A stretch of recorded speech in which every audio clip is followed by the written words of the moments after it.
Imagine this. A young warrior sets out on a journey to defeat a monster terrorizing his village.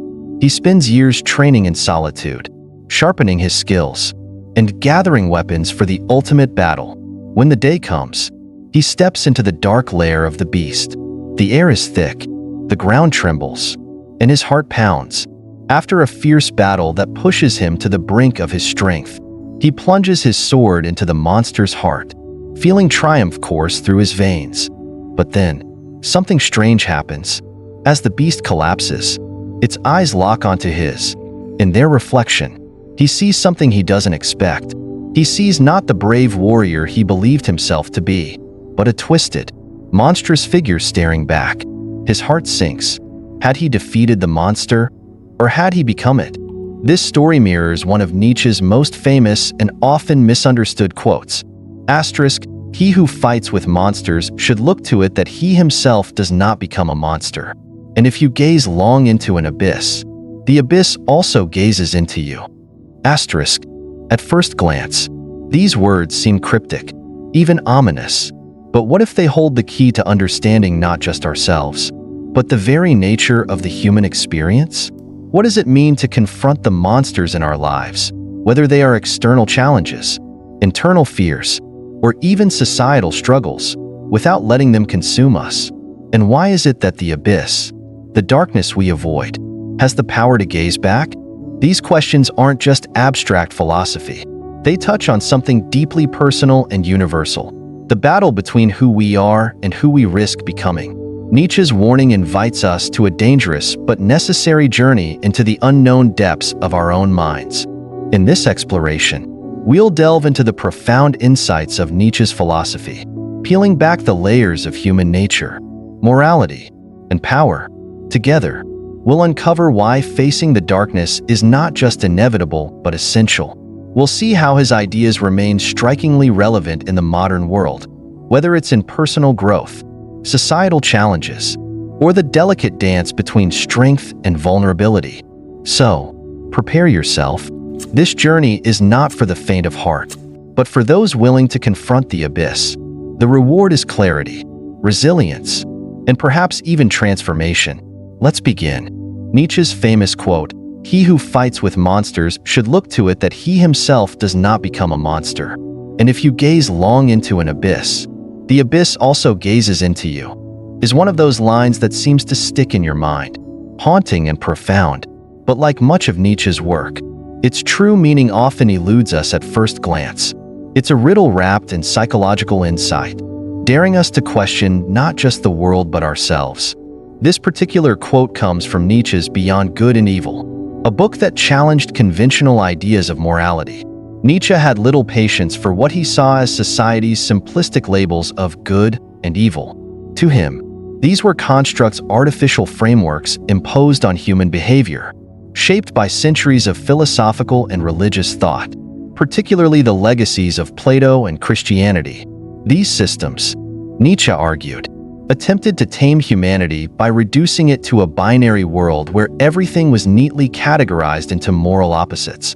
But life, as Nietzsche saw it, was far more complex and chaotic than these rigid dichotomies allowed. When Nietzsche speaks of monsters in this quote, he's not just talking about external threats, the villains, adversaries, or challenges we face in life. Sure, we all have monsters to battle in the world around us: difficult people, oppressive systems, or even the metaphorical dragons of fear and failure. But Nietzsche's warning is deeper and more personal. The true monsters, he suggests, are the ones we harbor within ourselves, the hidden parts of our psyche that we often refuse to acknowledge. He refers to this as the concealed filth that lies at the base of every human soul. It's not flattering, but Nietzsche wasn't interested in flattery. He was interested in the truth, no matter how uncomfortable it might be. The idea of the abyss in Nietzsche's work serves as a metaphor for these unexplored depths of human consciousness. It represents the parts of ourselves that society teaches us to suppress or ignore. Our cruelty, envy, selfishness, and other impulses we've been conditioned to see as bad or immoral. Nietzsche challenges us to look directly into this abyss, to confront the aspects of our psyche that we'd rather pretend don't exist. It's not an easy task, and it's certainly not for the faint of heart. But Nietzsche believed that this confrontation was essential for true self-understanding and growth. Staring into the abyss, however, comes with a risk. Nietzsche warns us that the abyss gazes back. What does this mean? On one level, it's a poetic way of saying that when we examine the darker parts of ourselves, we run the risk of being consumed by them. Imagine someone who becomes so obsessed with fighting corruption that they start using the very tactics they once opposed. Or someone who dedicates themselves to defeating an enemy only to become indistinguishable from that enemy. Nietzsche's point is that the line between confronting darkness and becoming it is perilously thin. This warning isn't just theoretical. It's something we see play out in countless real-life scenarios. Take, for example, revolutionaries who overthrow oppressive regimes only to establish new systems of oppression, or individuals who set out to fight injustice but become so blinded by their mission that they lose their humanity in the process. Nietzsche's insight is that fighting monsters isn't just a physical or external battle, it's an internal one. And it's a battle that requires immense self-awareness and discipline. But why should we even bother looking into the abyss? Wouldn't it be easier to avoid it altogether? Nietzsche's answer is a resounding no. Ignoring the abyss doesn't make it go away. The dark parts of our psyche don't disappear simply because we refuse to acknowledge them. If anything, suppressing them gives them more power over us. By refusing to confront our inner monsters, we allow them to influence our thoughts and actions in unconscious ways. We become controlled by the very things we're trying to avoid. For Nietzsche, the goal isn't to eradicate these darker aspects of ourselves that would be impossible and, frankly, undesirable. Instead, he encourages us to integrate them. This doesn't mean indulging our worst impulses or justifying harmful behavior. Rather, it means understanding these parts of ourselves, acknowledging their existence, and finding a way to channel them constructively. Think of it like taming a wild animal. You don't destroy its instincts, but you learn to work with them in a way that's beneficial rather than destructive. The paradox Nietzsche presents, that we must confront our inner monsters without becoming one ourselves, is at the heart of his philosophy. It's a delicate balance, one that requires both courage and restraint. On one hand, we need the bravery to face the uncomfortable truths about who we are. On the other hand, we need the self-control to ensure that this confrontation doesn't consume us. It's a tightrope walk, but Nietzsche believed it was the only path to true freedom and self-realization. In a modern context, this idea feels more relevant than ever. We live in a world that often encourages us to see things in black and white, to divide people and ideas into categories of good and evil. Social media, for example, thrives on this kind of polarization, but Nietzsche reminds us that reality is rarely so simple.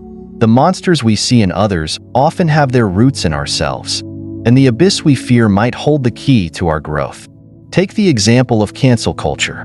At its core, the movement seeks accountability for harmful actions, a noble goal, but in its most extreme forms, it risks becoming the very thing it opposes: oppressive, unforgiving, and intolerant of complexity.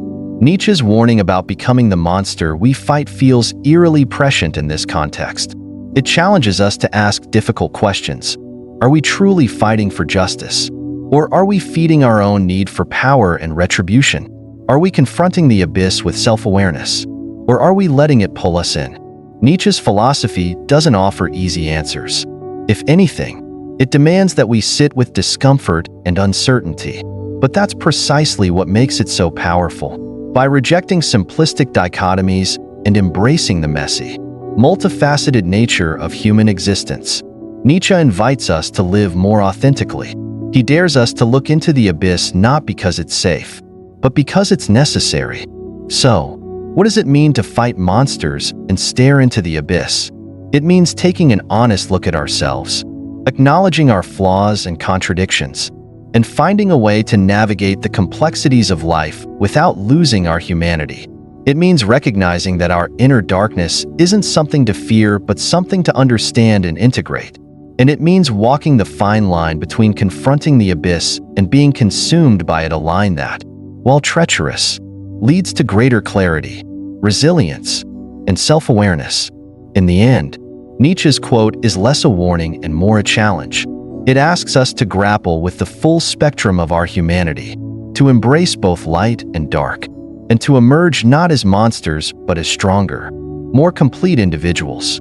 It's a journey into the depths of the human soul, and one that, if we're brave enough to undertake it, can transform us in ways we never thought possible.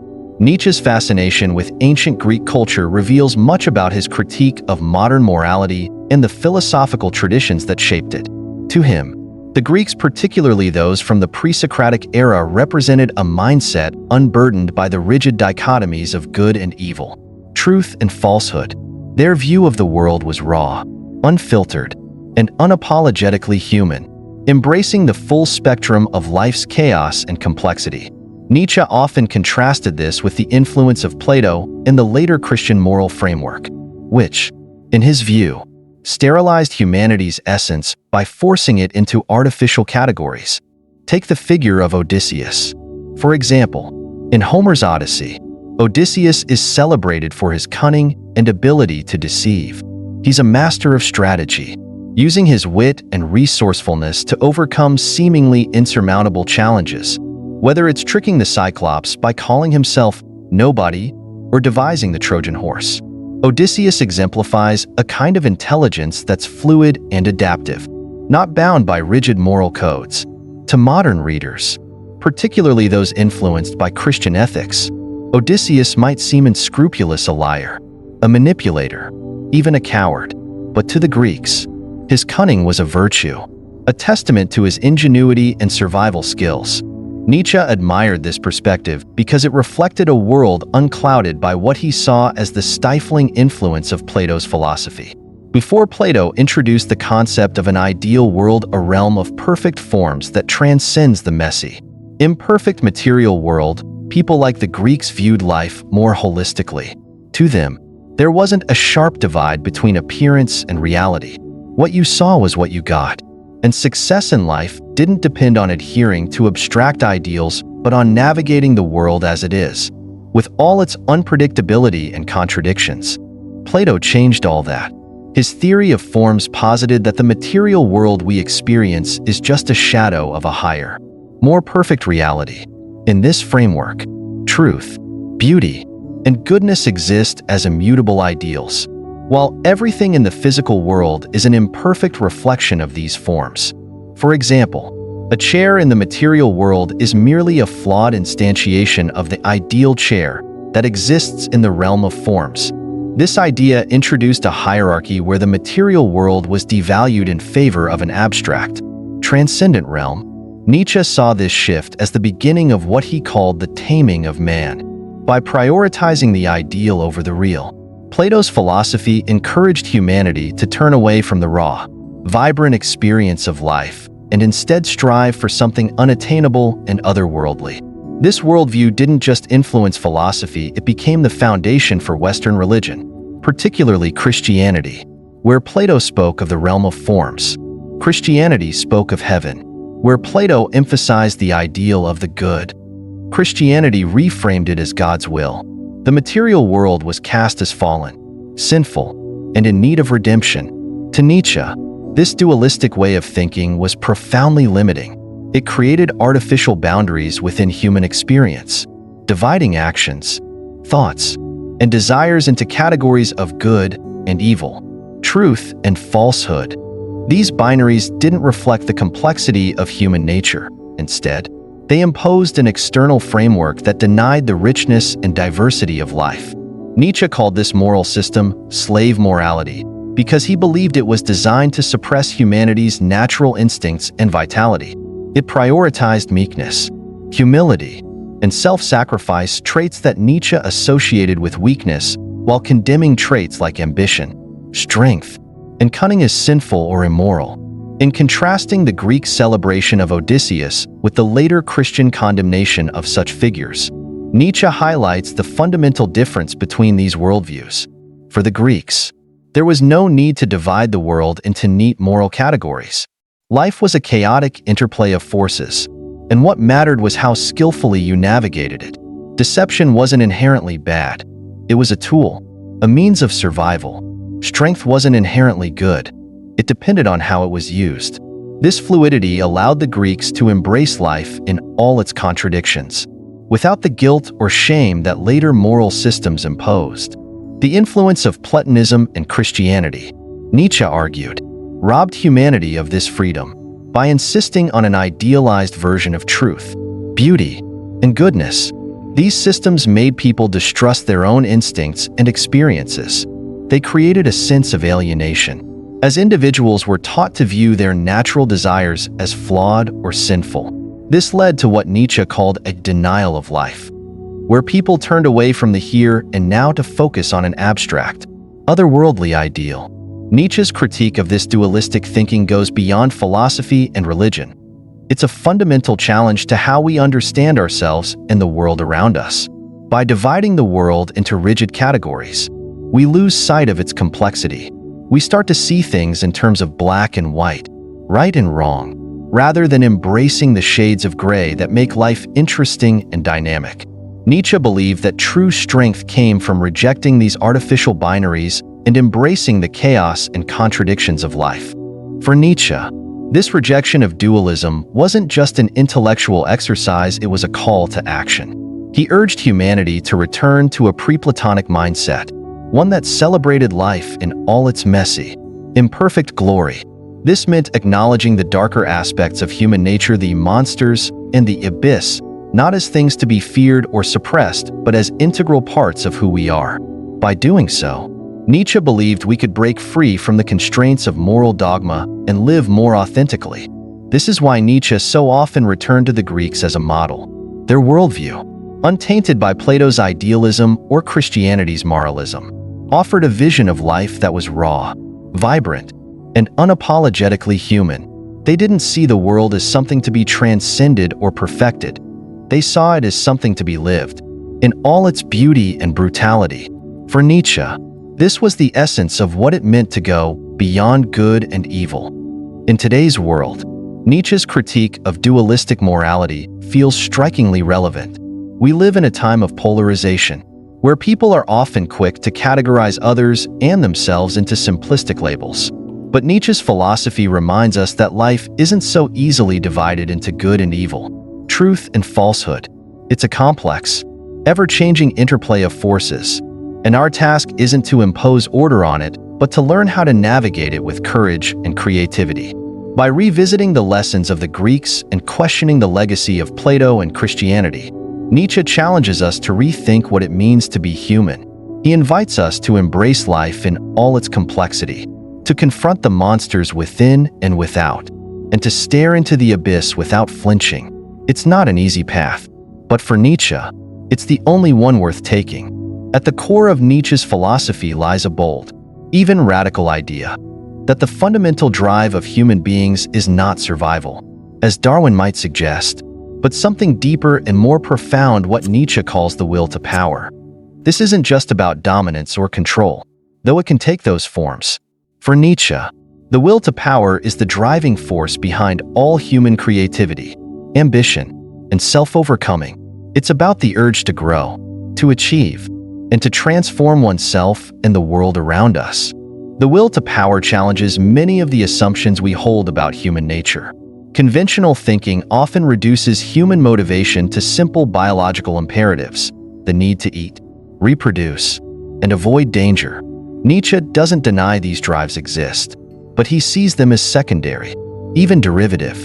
For him, survival is not the ultimate goal, but merely a condition that enables something greater, the expansion and assertion of power.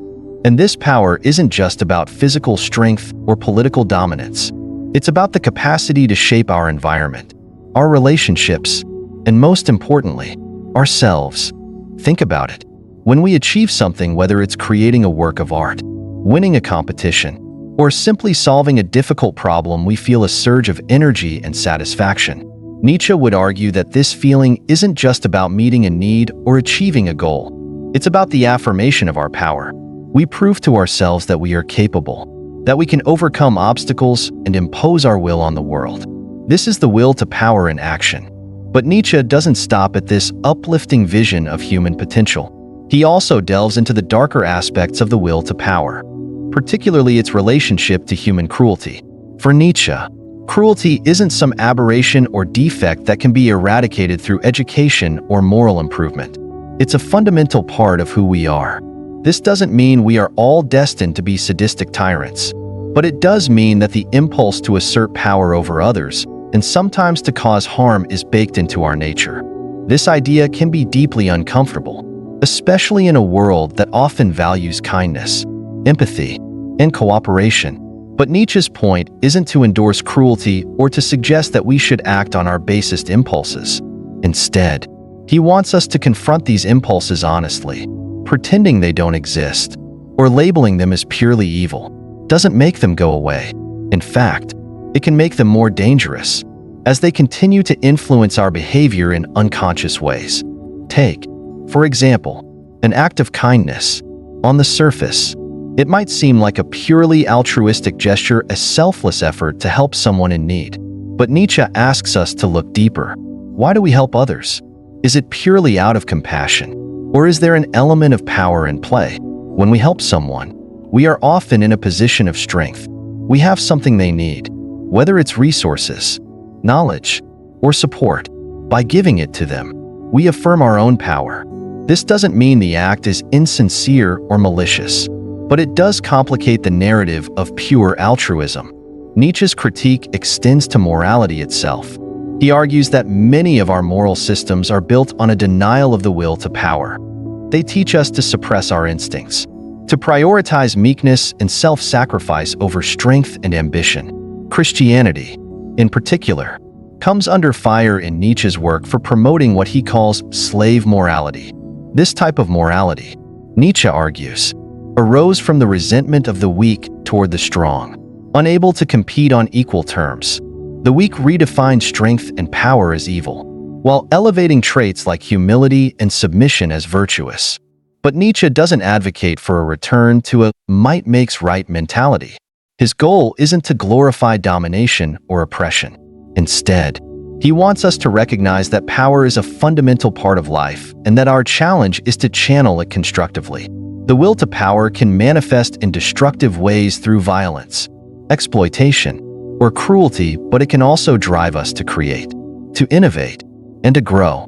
This is where Nietzsche's philosophy becomes both challenging and inspiring. He asks us to embrace the full spectrum of human nature, including the parts we find uncomfortable or even frightening. This doesn't mean giving in to every impulse or justifying harmful behavior. On the contrary, it requires immense self-awareness and discipline. To truly harness the will to power, we must confront our darker impulses, understand them, and find ways to channel them toward growth and creation. For Nietzsche, this process of self-overcoming is the highest expression of the will to power. It's not enough to dominate others or achieve external success. The ultimate challenge is to master oneself, to take the raw materials of our nature, including our instincts and desires, and shape them into something greater.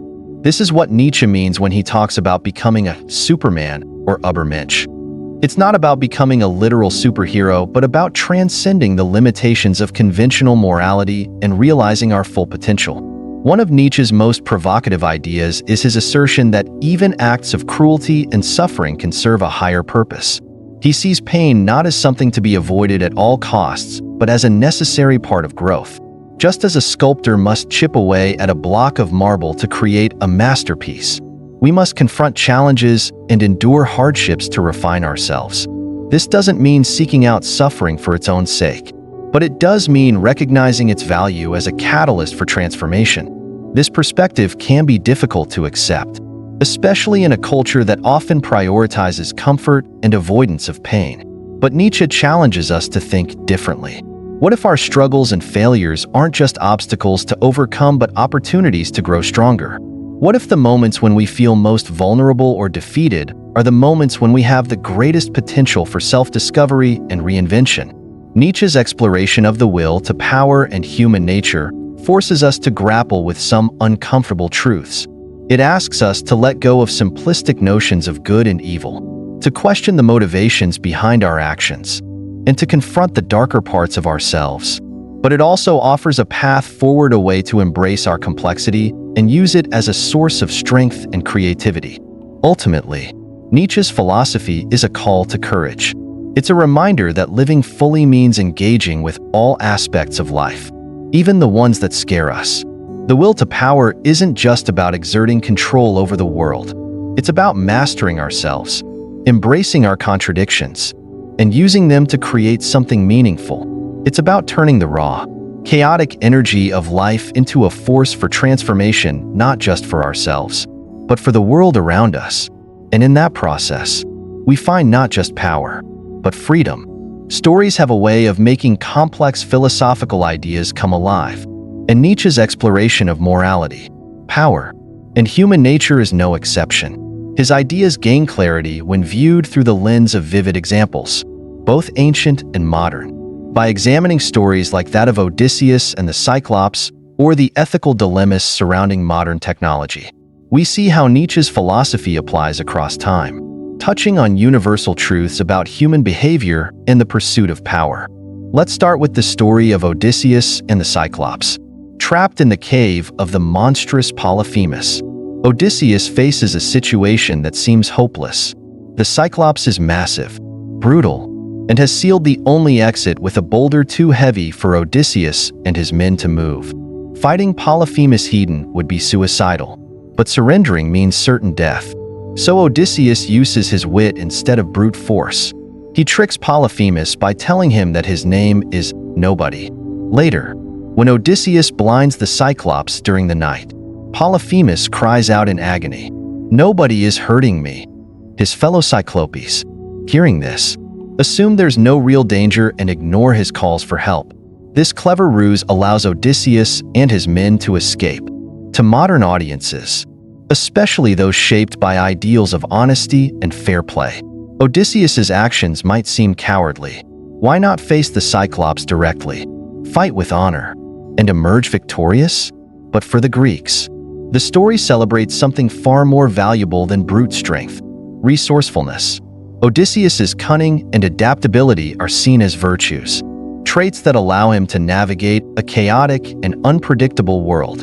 Nietzsche admired this aspect of the Greek mindset because it reflected a pre-Platonic view of morality. For the Greeks, deception wasn't inherently evil. It was a tool, one that could be wielded skillfully or clumsily. For good or ill, the focus was on the outcome and the ingenuity required to achieve it, not on adhering to rigid moral rules. Nietzsche contrasts this with the moral frameworks that emerged later under the influence of Plato and Christianity. These systems introduced a stark division between truth and falsehood, good and evil, elevating ideals like honesty and self-sacrifice while condemning traits like cunning and ambition. In this worldview, Odysseus's actions might be judged as morally questionable, even though they were necessary for survival. Nietzsche challenges us to reconsider these judgments.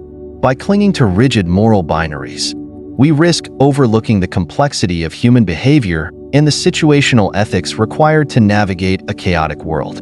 This tension between ingenuity and morality, between survival and ideals, isn't confined to ancient myths.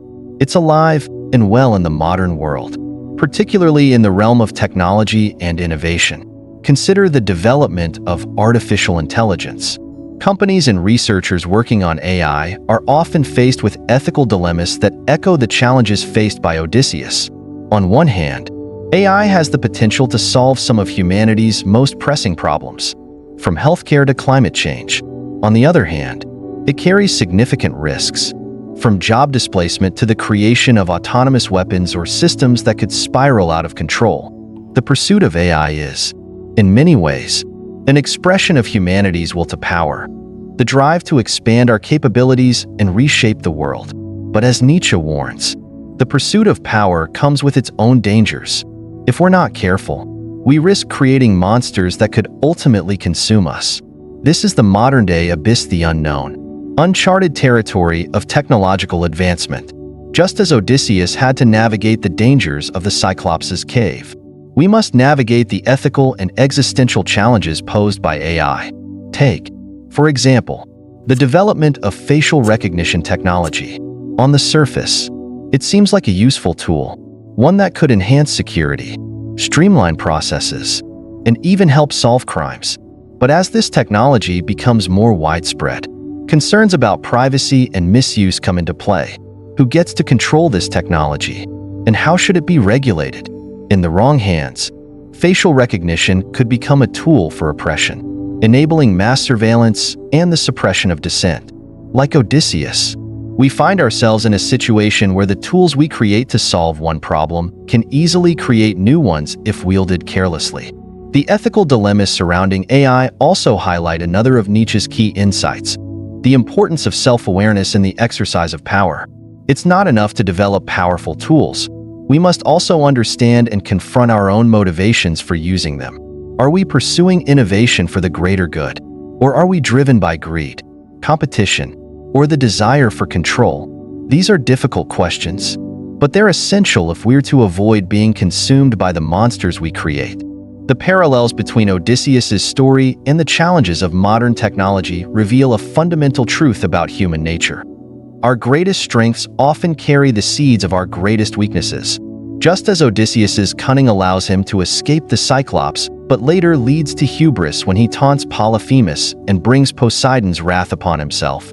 Our pursuit of power and innovation can lead to unintended consequences if not tempered by wisdom and restraint. Nietzsche's philosophy doesn't offer easy answers to these dilemmas, but it does provide a framework for understanding them. He encourages us to embrace the complexity of life, to reject simplistic moral binaries, and to confront the darker aspects of ourselves and our creations. This isn't about justifying harm or abandoning ethics. It's about recognizing that life is messy and that survival often requires us to make difficult, morally ambiguous choices. In both the story of Odysseus and the development of AI, we see the importance of navigating these complexities with care. Odysseus's cunning saved his life, but it also had consequences that he couldn't foresee. Similarly, the pursuit of AI has the potential to transform the world for better or worse, depending on how we wield this power. Nietzsche's warning about the abyss that it gazes back reminds us that the tools and systems we create can shape us just as much as we shape them. The challenge is to confront these dangers without losing sight of our humanity.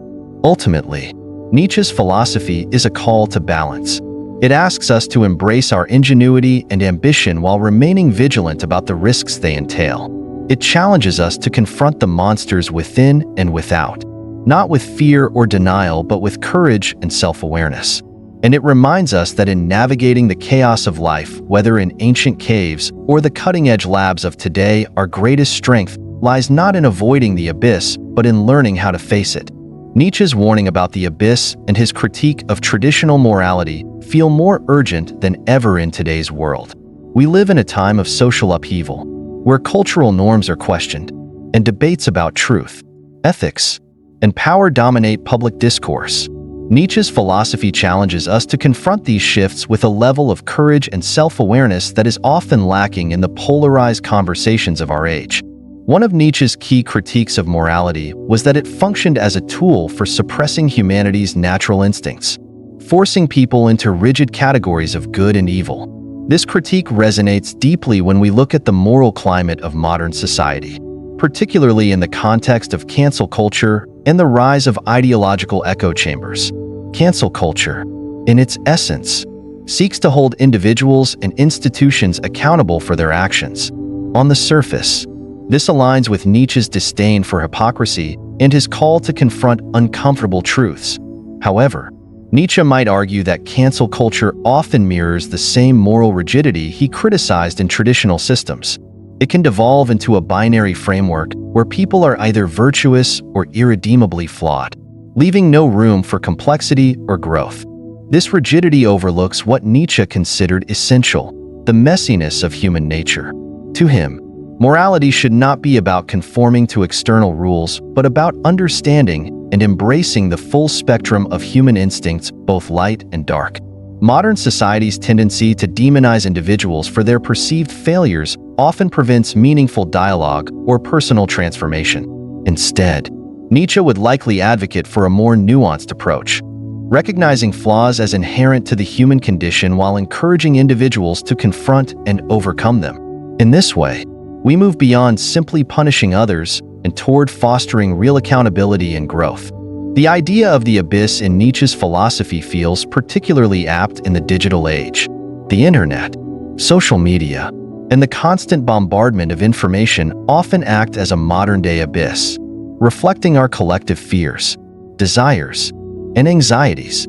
As we scroll through endless feeds of news and opinions, we risk losing ourselves in the noise. Nietzsche's warning that the abyss also gazes into you reminds us that immersion in this digital chaos can change us, often in ways we don't immediately recognize. It's easy to become consumed by outrage, envy, or the need for validation, all of which reflect the darker aspects of our psyche. But Nietzsche's philosophy isn't about avoiding the abyss, it's about engaging with it consciously. In the context of today's digital landscape, this might mean examining why we are drawn to certain narratives or why we react so strongly to opposing viewpoints. Are our responses driven by genuine conviction, or are they a projection of our own insecurities and fears? By confronting these questions, we can begin to navigate the digital abyss without being consumed by it. On a personal level, Nietzsche's call for self-reflection is both challenging and empowering. He believed that true strength comes from facing one's fears and weaknesses head-on rather than avoiding or externalizing them. This idea is particularly relevant in a world where it's easier than ever to project our struggles onto others. Social media encourages performative behavior, where people curate idealized versions of themselves while criticizing others for their imperfections. Nietzsche would see this as a form of moral cowardice, a refusal to confront one's own shortcomings. To Nietzsche, growth comes from embracing the discomfort of self-examination. When we face challenges, whether they're external obstacles or internal doubts, our instinct might be to blame others or retreat into familiar patterns. But Nietzsche pushes us to dig deeper. What do these challenges reveal about our values, our desires, and our fears? By grappling with these questions, we can begin to understand ourselves more fully and, in turn, grow into more authentic versions of who we are. This process of self-confrontation is not easy. Nietzsche's philosophy requires us to let go of comforting illusions and face the raw, sometimes painful truths about our nature. But it's through this struggle that we find strength. Nietzsche often spoke of the concept of amor fati, or love of fate, which involves embracing life in its entirety, including its hardships and contradictions. This mindset allows us to transform challenges into opportunities for growth rather than seeing them as obstacles to be avoided. In the broader context of society, Nietzsche's ideas challenge us to rethink how we approach morality and justice. Are we using these concepts to build a more inclusive and understanding world? Or are we wielding them as weapons to enforce conformity?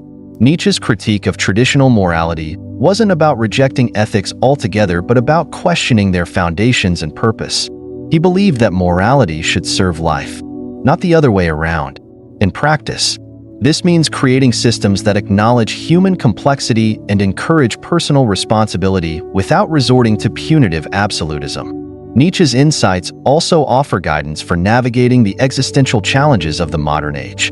Climate change, economic inequality, and political instability can feel overwhelming, like a collective abyss that we're staring into. It's tempting to respond to these crises with either despair or denial. But Nietzsche would argue that the only way forward is by confronting these challenges directly and using them as catalysts for transformation. This requires a willingness to embrace uncertainty and complexity, qualities that Nietzsche believed were essential for true strength. Ultimately, Nietzsche's philosophy is a call to courage, not just the courage to face external challenges, but the courage to confront ourselves. It's about moving beyond simplistic narratives of good and evil and embracing the full spectrum of human experience. In doing so, we can navigate the modern abyss without losing ourselves to it. Whether it's through personal growth, societal change, or the pursuit of meaning in a chaotic world, Nietzsche's ideas remind us that strength comes not from avoiding the abyss, but from learning how to engage with it consciously and constructively. This journey into the depths of our psyche and society is not for the faint of heart, but for those willing to take the plunge. Nietzsche offers a path to greater self-awareness, resilience, and authenticity. By embracing the complexity of life and confronting our fears and flaws, We can move beyond the binaries that constrain us and discover a richer, more nuanced way of being. In a world that often demands simplicity, Nietzsche invites us to embrace the messiness of existence and, in doing so, to find the strength to not just survive, but to thrive. At the heart of Nietzsche's philosophy lies a profound and unsettling idea: the abyss we fear, the darkness within ourselves and the world, is not something to be avoided. Rather, it is something we must confront, wrestle with, and ultimately integrate into our lives. Nietzsche's warning is not about shying away from darkness, but about facing it with courage and self-awareness. For Nietzsche, true strength does not come from hiding from the shadows or pretending they don't exist, but from confronting those shadows and learning to live with them without being consumed by them. The abyss, in Nietzsche's terms, is not merely a metaphor for external challenges or fears. It represents the deeper, often darker aspects of the human psyche. It's our unconscious motivations, our darker impulses, the parts of us that we would rather ignore or suppress. These parts of ourselves include not only traits we find ugly or undesirable, like cruelty or envy, but also our fears, insecurities, and even our hidden desires. Nietzsche argued that these aspects of human nature are not aberrations or flaws to be eradicated. Instead, they are part of the complex web of forces that make us who we are. To live a full, authentic life, we must come to terms with these darker aspects of ourselves rather than pretending they don't exist or that we are beyond them. What Nietzsche offers is a path towards self-overcoming. This idea is central to his concept of the Übermensch, or the Overman, a person who rises above conventional morality and embraces the fullness of human experience, including its darkness. The Übermensch is not a person who is free from flaws or mistakes, but someone who has the courage to face those flaws head-on and transform them. They don't deny their darker impulses, they understand them, integrate them, and use them as a source of strength. In a world that often insists on moral purity and idealized virtue, Nietzsche's philosophy is a radical invitation to embrace our humanity in all its complexity and contradictions. By acknowledging the abyss within us, we can begin the process of integrating these darker aspects into a more complete understanding of who we are. Rather than seeing our fears and flaws as sources of shame, we can begin to see them as parts of the larger whole that make up our identity. Nietzsche believed that this process of self-integration, of embracing both the light and the dark within us, leads to a more profound sense of self-understanding and personal power. It allows us to live more authentically, without the constraints of moral dogma or societal expectations. The true measure of strength, Nietzsche suggests, is not in our ability to avoid darkness or evil, but in our ability to face it and still remain true to ourselves. The abyss will always gaze back at us, but it is up to us whether we let it consume us. Will we be swept away by the pull of the abyss, overwhelmed by our darkest instincts and desires, or will we stand firm and rise above it? Nietzsche offers us no easy answers, but he challenges us to make that choice consciously and deliberately. To rise above the abyss is to exercise the ultimate act of power, the power to shape our own destiny, to embrace our complexity, and to transform our weaknesses into strengths. This is the heart of Nietzsche's philosophy, the idea that we are not bound by the moral binaries of good and evil, nor are we helpless in the face of the darker aspects of our nature. Rather, we have the power to navigate these complexities, to choose how we respond to them, and to shape our own lives. The abyss is not a place of ultimate destruction, but a realm of potential transformation. When we confront the abyss and refuse to be consumed by it, we unlock the possibility for profound growth and self-realization. In this way, Nietzsche's philosophy is both a warning and a call to action. The abyss is always present, but so too is the possibility for greatness. As we close this journey into Nietzsche's philosophy, it's important to remember that his ideas are not just intellectual exercises or abstract concepts. They are meant to be lived. Nietzsche challenges us to take these ideas into our own lives, to confront our own darkness, and to find the strength to rise above it. In a world that often demands certainty and clarity, Nietzsche invites us to embrace ambiguity and complexity. He encourages us to see ourselves and others as multidimensional beings, capable of both good and evil, strength and weakness. And through this understanding, we can begin to unlock a deeper, more powerful way of living. The abyss will always be there. It is an unavoidable part of being human. But the question is, how do we respond to it? Will we let it define us? Or will we stand firm in our own strength and choose to rise above it? For Nietzsche, the choice is ours. The abyss gazes into us, but it is through our ability to face it, understand it, and integrate it that we ultimately define who we are. In the end, Nietzsche's call to face the abyss is a call to power, not the power to control others, but the power to control ourselves, to shape our own lives, and to embrace the fullness of what it means to be human. Through this process of self-overcoming, we can achieve a more complete and authentic existence, one that is not bound by conventional morality or external judgment, but driven by an inner sense of strength and purpose. The abyss may gaze back at us, but it is we who have the power to determine what that gaze means, whether we let it consume us or rise above it. The choice is ultimately the greatest expression of our own will to power. As we come to the end of our deep dive into Nietzsche's philosophy, it's essential to reflect on the journey we've just taken together. Nietzsche's exploration of the human soul, the battle between light and darkness within us, and the constant confrontation with the abyss is not just something to be understood intellectually. It's a challenge, a call to action that demands we reflect on our lives and our place in the world. It's a philosophy that asks us to rethink the very foundation of how we live, how we confront our fears, and how we embrace our true potential. The abyss that Nietzsche speaks of is not some distant, mythical realm. It is something we encounter in our daily lives, in our struggles, in the conflicts within us and with others. It's the darkness that we try to avoid, the fears we wish would disappear, and the uncomfortable truths we often shy away from. But Nietzsche's message is clear. The abyss is not something to fear or run from. Rather, it is something to face, headon, to understand, and to use as a source of power. The more we try to avoid it, the more it will consume us. But if we have the courage to confront it, if we stand firm and rise above it, we unlock the true strength that lies within us. In today's world, where everything feels so polarized, where cancel culture and rigid ideologies often dominate, Nietzsche's critique of morality resonates more than ever. Are we really questioning the values that shape our lives? Or are we simply following a set of rules handed down by society? Are we clinging to outdated moral binaries that divide us into categories of good and evil? Or are we allowing ourselves the freedom to live with complexity and ambiguity? Nietzsche doesn't give us easy answers, but he challenges us to think critically about the world around us and the values we hold dear. This isn't just a philosophical exercise, it's an invitation to live differently. Nietzsche's philosophy is about self-reflection, confronting our own weaknesses and fears, and embracing the full spectrum of what it means to be human. It's about understanding that strength isn't about being perfect or always being on the side of good.